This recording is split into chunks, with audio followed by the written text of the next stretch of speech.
بسم اللہ الرحمن الرحیم۔ حضرت علی رضی اللہ تعالی عنہ کی خدمت میں ایک شخص آیا اور انتہائی ادب سے عرض کرنے لگا، یا علی رضی اللہ تعالی عنہ، میرا ایک دوست تھا جس کا آج انتقال ہو گیا ہے، لیکن وہ کافی عرصے سے ایسی باتیں کرتا تھا جیسے یہ معلوم ہوتا تھا کہ شاید اس کی موت ہو جائے۔ کیا موت سے پہلے انسان کو پتہ چلتا ہے کہ وہ مرنے والا ہے یا نہیں؟ تو اس پر حضرت علی رضی اللہ تعالی عنہ نے فرمایا، اے شخص، یاد رکھنا،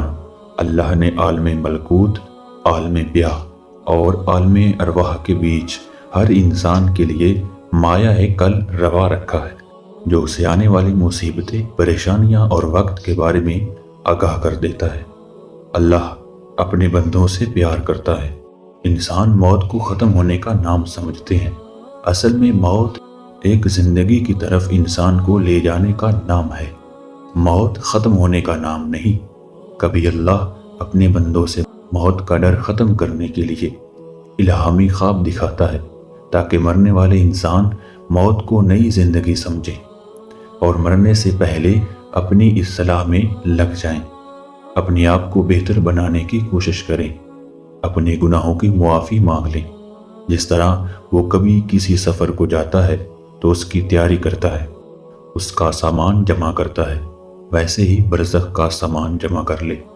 وہ انسان کہنے لگا، یا علی رضی اللہ تعالی عنہ، اس خواب میں کیا مناظر نظر آتے ہیں؟ تو حضرت علی رضی اللہ تعالی عنہ نے فرمایا، اس منظر میں، اس خواب میں یہ نظر آتا ہے کہ انسان سفر کر رہا ہے، اس کا لباس سفید ہوتا ہے، اور اس سفر میں وہ انسان جو اس کے ساتھ رہتے تھے لیکن آج مر چکے ہیں، وہ اسے نظر آتے ہیں اور یہ کہتے ہیں کہ تمہارا سفر ختم ہونے والا ہے، جبکہ انسان ان لوگوں کو دیکھتا ہے جو ان کے ساتھ پہلے رہتے تھے، وہ مرنے کے بعد بھی ختم نہیں ہوئے، تو انسان مطمئن ہونے لگتا ہے، تو اس کو موت سے ڈر نہیں لگتا۔ تو وہ کہنے لگا، یا علی، اگر کوئی ایسا خواب دیکھے تو اسے معلوم کیسے ہوگا کہ یہ الہامی خواب تھا یا شیطانی؟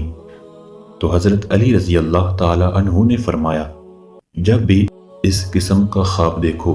خواب دیکھنے کے بعد تم ڈرنے لگو، پریشان ہونے لگو، تو سمجھ جانا کہ وہ خواب شیطانی ہے۔ لیکن اگر تم اس طرح کا خواب دیکھو